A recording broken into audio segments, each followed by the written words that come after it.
নমস্কার, আপনারা দেখছেন দেশের খবর। আজ জানাবো 10টি গুরুত্বপূর্ণ বাছাই করা খবর। প্রথমেই দেখে নিন আজকের হেডলাইন্স। বকেয়া ডিএ নিয়ে স্বস্তির ইঙ্গিত, 42% ব্যবধান মেটাতে সোমবারই সুখবর পেতে পারেন কর্মীরা। সরকার পরিবর্তন হতেই খুলল ফাইল, বিল্ডিং প্ল্যান জালিয়াতি কাণ্ডে গ্রেফতার তৃণমূল। আগেই নোটিশ দেওয়া হয়েছিল, এবার পরিষ্কার উঠিয়ে দিল। শিয়ালদাহে এবার থেকে এদের আর দেখতে পাবেন না। মাঠে পড়ে শতাধিক ভোটার কার্ড, বিধাননগরের তৃণমূল কার্যালয় থেকে উদ্ধার প্রচুর পরিমাণে আধার কার্ড। ভোট লুঠের অভিযোগে সরব বিজেপি। 14 বছরের লড়াই শেষ, ডাচ প্রধানমন্ত্রীর হাত থেকে মোদি নিলেন এমন এক জিনিস যা দেখে গর্বিত প্রতিটি ভারতীয়।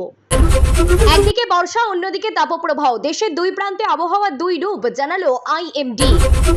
বাংলা শিক্ষা ব্যবস্থায় যুগান্তকারী বদল, সরকারি স্কুলে মিলবে অত্যাধুনিক সুযোগ সুবিধা। পিএম শ্রী স্কুল প্রকল্প চালুর বড় সিদ্ধান্ত সরকারের। সরকার পরিবর্তন হতেই ভোল বদল শিয়ালদা স্টেশনের, দীর্ঘদিনের দাবি পূরণে স্বস্তি যাত্রীদের। আসছি বিস্তারিত খবরে। বকেয়া ডিএ নিয়ে দীর্ঘ প্রতীক্ষার অবসান কি এবার? সোমবার নবান্নে মন্ত্রিসভার বৈঠকে বড় সিদ্ধান্ত নিতে পারেন মুখ্যমন্ত্রী শুভেন্দু অধিকারী। সুপ্রিম কোর্টের নির্দেশ মেনেই সম্পূর্ণ বকেয়া মেটানোর পথে হাঁটতে পারে রাজ্য, এমনটাই প্রশাসনিক সূত্রে ইঙ্গিত। গত সপ্তাহে প্রথম মন্ত্রিসভার বৈঠকের পরই মুখ্যমন্ত্রী জানিয়েছিলেন বকেয়া মহার্ঘ ভাতা সহ একাধিক গুরুত্বপূর্ণ ইস্যু নিয়ে চূড়ান্ত সিদ্ধান্ত হতে পারে পরবর্তী বৈঠকে। সেই বৈঠকই বসতে চলেছে আগামী সোমবার সকাল 11টায় নবান্নে। প্রশাসনিক মহলের খবর, দ্বিতীয় বৈঠকেই বড় ঘোষণা আসতে পারে। বিশেষ করে বকেয়া ডিএ মেটানোর বিষয়ে সরকার এককালীন নিষ্পত্তির পথে হাঁটতে পারে বলে জোর জল্পনা শুরু হয়েছে। দীর্ঘ আইনি লড়াইয়ের পর সুপ্রিম কোর্ট রাজ্য সরকারকে বকেয়া ডিএ মেটানোর নির্দেশ দিয়েছিল। নির্দিষ্ট সময়সীমা বেঁধে দেওয়া হয়, তবে সেই সময়ের মধ্যে আগের সরকার সম্পূর্ণ বকেয়া মেটাতে পারেনি। দিনহাটা পুরসভার বিল্ডিং প্ল্যান পাস জালিয়াতি কাণ্ডে প্রাক্তন উত্তরবঙ্গ উন্নয়ন মন্ত্রী উদয়ন গুহ ঘনিষ্ঠ মৌমিতা ভট্টাচার্যকে গ্রেফতার করল পুলিশ। শনিবার বিকেলে দিনহাটা থানার পুলিশ বিল্ডিং প্ল্যান পাস জালিয়াতি কাণ্ডে পুরকর্মী তথা যুব তৃণমূলের প্রাক্তন শহর ব্লক সভানেত্রী মৌমিতাকে গ্রেফতার করে। 2025 সালের জানুয়ারি মাসে পুরসভার জাল প্ল্যান কাণ্ডে পুলিশ থানায় ডেকে জিজ্ঞাসাবাদ করেছিল মৌমিতাকে। এদিন পুরসভার ওই কর্মী ছাড়াও পুরসভার প্রাক্তন চেয়ারম্যান গৌরীশঙ্কর মাহেশ্বরীর বাড়িতে গিয়ে তল্লাশি চালায় পুলিশের টিম, তবে তিনি ওই সময় বাড়িতে ছিলেন না। সূত্রের খবর, তার খোঁজ শুরু করেছে দিনহাটা থানার পুলিশ।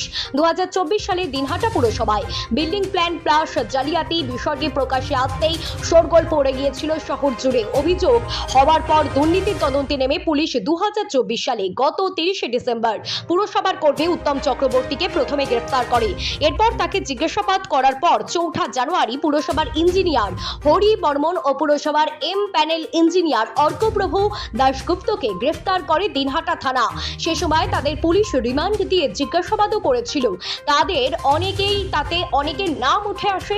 তারপর পুরসভার হেড ক্লার্ক জগদীশ সেন ও ক্যাশিয়ার সম্রাট দাস সহ 2জন গ্রুপ ডি কর্মীকে জিজ্ঞাসাবাদ করা হয়েছিল। থানায় ডেকে কয়েক ঘন্টা জিজ্ঞাসাবাদ করা হয়েছিল তৎকালীন পুর চেয়ারম্যান গৌরীশঙ্করকে। পালা বদলে খালি এবার শিয়ালদা প্ল্যাটফর্ম। 1 থেকে 21 নম্বর প্ল্যাটফর্ম থেকে হকার মুক্ত। সবকটি সাধারণ যাত্রীদের চলাচলের জন্য এই সিদ্ধান্ত নিল শিয়ালদা ডিভিশন। স্বাগত জানালেন সাধারণ যাত্রীরা। প্রায় 200 থেকে 250-র বেশি হকার মুক্ত হলো প্ল্যাটফর্মগুলি থেকে। নিত্যদিন শিয়ালদা ডিভিশনের মেন এবং দক্ষিণ শাখা থেকে প্রায় 9 লক্ষ যাত্রী যাতায়াত করেন। শিয়ালদা রেলওয়ে স্টেশন থেকে প্রতিদিন প্রায় 885 থেকে 921টি শহরতলির লোকাল ট্রেন চলাচল করে। এছাড়া দূরপাল্লার মেল, এক্সপ্রেস ট্রেন ও প্যাসেঞ্জার ট্রেন প্রায় 158টি ট্রেন মিলিয়ে প্রতিদিন প্রায় 1591টিরও বেশি ট্রেন এই স্টেশনটি দিয়ে চলাচল করে। বিধানসভা নির্বাচন শেষ হয়েছে দিন কয়েক আগে। নির্বাচনী লড়াইয়ে পালাবদল হতেই বীরভূমের কর্ণিহারে ফাঁকা মাঠের মধ্যে একেবারে উদ্ধার হলো শতাধিক ভোটার কার্ড।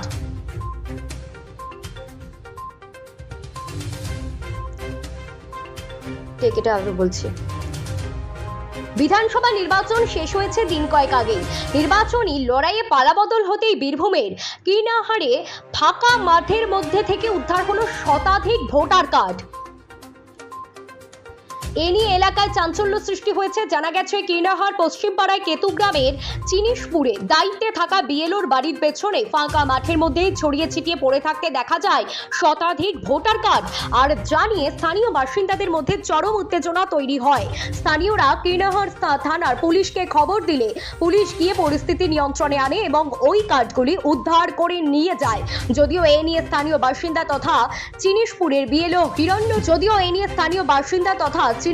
বিএলও হিরণ্যপ্রভা মেটের দাবি, এসআইআর পর্ব শুরু হওয়ার আগে তিনি পূর্ব বর্ধমান জেলার কেতুগ্রামের চিনিশপুর মল্লিকপাড়ার একটি বুথের বিএলওর দায়িত্বে ছিলেন। আর সেখানে এসআইআর প্রক্রিয়ার সময় সংশোধনের জন্য জমা পড়া ভোটার কার্ডগুলি তার কাছেই রাখা ছিল, যদিও যেগুলি তিনি বাতিল বলে দাবি করে ফেলে দিয়েছেন। এই ঘটনাকে কেন্দ্র করে ইতিমধ্যেই পুলিশের তরফে শুরু হয়েছে তদন্ত। বিশ্বমঞ্চে ভারতের কূটনৈতিক লড়াইয়ের মুকুটে যুক্ত হলো আরও একটি সোনালী পালক।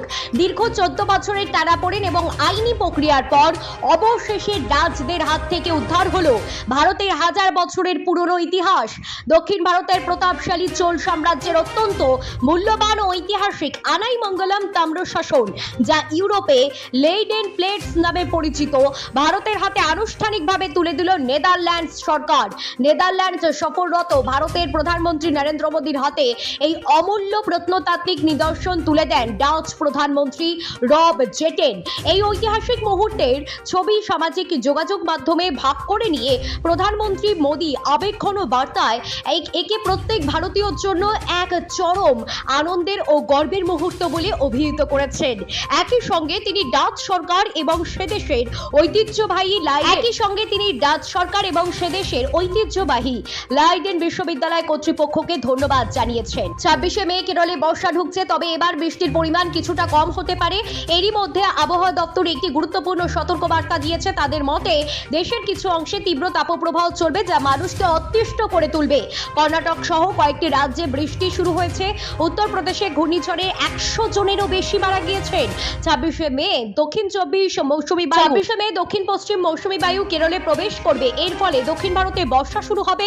পরে এই মৌসুমী বায়ু উত্তরের দিকে এগোবে। কিন্তু আবহাওয়া দপ্তরের মতে এবার পরিস্থিতি কিছুটা ভিন্ন। তীব্র তাপপ্রবাহে তাপমাত্রা 44 ডিগ্রিতে পৌঁছতে পারে। অবশেষে দীর্ঘদিনের টানাপোড়েন ও জলপড়ার অবসান ঘটল। রাজ্যের পালাবদলের পর পশ্চিমবঙ্গের শিক্ষাক্ষেত্রে আসতে চলেছে এক বড় ও অত্যন্ত গুরুত্বপূর্ণ পরিবর্তন।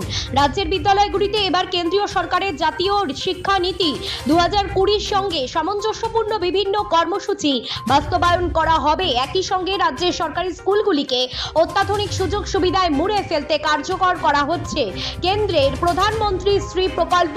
এ বিষয়ে কেন্দ্রীয় শিক্ষা মন্ত্রক এবং রাজ্য সরকারের তরফ থেকে যৌথ ও বড় উদ্যোগ গ্রহণ করা হয়েছে। বাংলার শিক্ষা ব্যবস্থায় বড় পরিবর্তনের ইঙ্গিত। পশ্চিমবঙ্গের প্রশাসনিক স্তরে রদবদলের পর থেকেই শিক্ষা ব্যবস্থায় এই বড় পরিবর্তনের আবহ তৈরি হয়েছিল। যে পশ্চিমবঙ্গেও এতদিন ধরে কেন্দ্রীয় সরকারের একাধিক প্রকল্প গ্রহণ করা থেকে দূরত্ব বজায় রেখে চলছিল, তারা এখন জাতীয় শিক্ষানীতি 2020 এবং PM শ্রী স্কুল প্রকল্প বাস্তবায়নের জন্য অত্যন্ত দৃঢ় পদক্ষেপ গ্রহণ করবে এবার রাজ্য সরকার। গতকাল শুক্রবার দেশের রাজধানী নয়াদিল্লিতে কেন্দ্রীয় সরকার এবং পশ্চিমবঙ্গ সরকারের মধ্যে এই বিষয়ে একটি যুগান্তকারী সমঝোতা স্মারক বা মৌ স্বাক্ষরিত হয়েছে। এই গুরুত্বপূর্ণ পদক্ষেপটিকে রাজ্যের শিক্ষা সংস্কারের এক নতুন যুগের সূচনা হিসেবেই দেখছেন বিশেষজ্ঞরা। প্রতিদিন বহু মানুষের সমাগম হয় শিয়ালদা স্টেশনে, কিন্তু দীর্ঘদিন ধরেই অভিযোগ উঠছে প্ল্যাটফর্মে অতিরিক্ত হকারের জন্য ভিড় অনেকটাই বেড়ে যায়। ট্রেন ধরার তাড়াহুড়ো থাকলে রীতিমতো ভোগান্তিতে পড়তে হয় যাত্রীদের। অবশেষে রাজ্যে পালাবদলের সঙ্গে সঙ্গে ভোল বদলালো শিয়ালদা স্টেশনও। অবশেষে হকার মুক্ত শিয়ালদা স্টেশনের 1 এবং 21 নম্বর প্ল্যাটফর্ম হলো হকার মুক্ত। শিয়ালদা স্টেশনের 1 থেকে 21 নম্বর প্ল্যাটফর্ম হলো একেবারে হকার মুক্ত। সাধারণ যাত্রীদের সুবিধাজনক এবং স্বাচ্ছন্দ্যভাবে চলাচলের জন্যই এই সিদ্ধান্ত নেওয়া হয়েছে। শিয়ালদা ডিভিশনের তরফে প্ল্যাটফর্মগুলি থেকে প্রায় 200 থেকে 250-র বেশি হকার সরানো হয়েছে বলেই খবর।